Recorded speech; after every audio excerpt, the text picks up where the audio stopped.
我太太都係一位老師嚟嘅，所以完全明白作為一位中學嘅老師，佢要即係負起嘅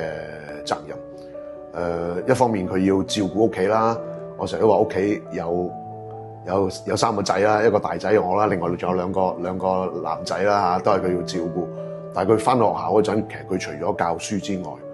佢係佢嘅學生嘅，因為佢教女校，有啲係佢學生，好似佢做埋個學生嘅，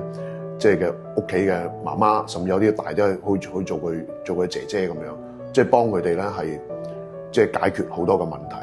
輔助佢哋嘅成長。除咗知識傳授之外，所以有時我都好有趣，佢好多學生咧過時過節咧嚟揾翻佢嘅，約佢出去食飯嚟探我哋。咁甚至佢有啲剛剛第1、2年出嚟教書嗰啲學生都翻嚟揾佢嘅，佢哋自己自稱為佢嘅奇英學生，即係咁佢都仲揾翻佢。咁所以我哋睇到作為一個老師，佢係嗰個成就感好大，即係等於我哋我哋每逢同學聚會都一定揾翻佢嘅老師。仲有我 Form 1嘅班主任啦，包少林老師啦，Form 4嘅班主任啦，阿包 Sir 啦，佢都係一個我好希望能夠感謝佢嘅人。佢個人咧係好自由嘅，好豪放嘅，佢有少少反叛嘅。咁我覺得呢啲咁樣嘅都對我哋啲同學仔嘅成長咧係有好大影響。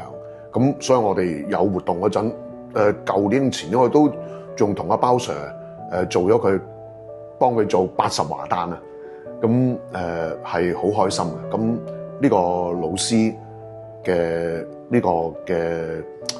佢嘅可以咁講咧，佢嘅成就咧就係反映到喺佢嘅學生嘅成就度。咁唔係話啲學生變成有錢人或者高官，而係話呢啲學生都能夠成為對個社會、對個家庭係能夠承擔責任嘅男人。咁我覺得呢個就應該係聖方濟嘅老師咧，